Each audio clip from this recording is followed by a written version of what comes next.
由立委郭国文甲林俊宪联手推动，希望争取台南市立博物馆会用伫台南火车站前来设立。3号上午，会同经济部标准检验局、财政部国有财产署，甲伫台铁南区营运处，共同伫个标准检验局台南分局来召开记者会，希望会用将标准检验局台南分局来签刷，改建为台南历史博物馆。最近呢，因为铁路地下化在2026年据说年底的时候就可以通车，那接下来呢，我们跟东区那边呢就可以形成一个地理的缝合，那另外呢，我们又看到呢，最近呢，我们那个交通局局长又提出一个站体的一个规划，那站体的规划呢，我也特别跟李俊宪委员讨论到，我说俊宪委员站在这个站体的规划这个不错。可是如果可以把标准局这边呢结合在一起更好，朱建伦马上给我一口，这个不错，这个所以也是今天促成今天记者会最主要一个原因我们台南市的概念就是一个城市博物馆，就是整个城市就是一个你在步行的距离内，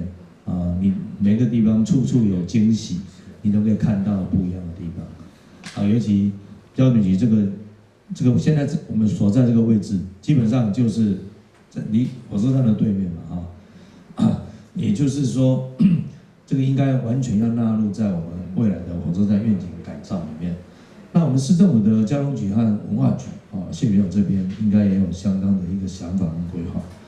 那我们希望今天相关的中央各单位能够一起来促成。立委表示，虽然对囡仔时代伫个火车站出入，都拢会看到这栋标准检验局台南分局。上午召开记者会，相信嘛是真侪人第一届入来。这届结合台南铁路地下化，甲伫火车站前广场的改造愿景，设立站前历史博物馆，徛伫个地方的立场嘛乐观其成。台南免法变做台湾的文化首都的时阵，我看上重要一个周线，其实是安尼，台湾来看。是火车站了到民生绿园所辐射的这个范围，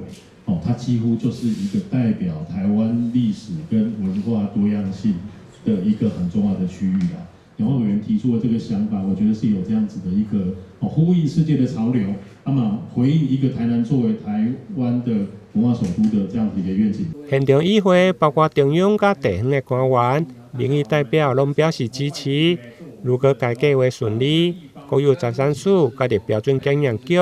爱先来找地签刷，才会用完成土地移拨的使用。台南新闻林根采访报道。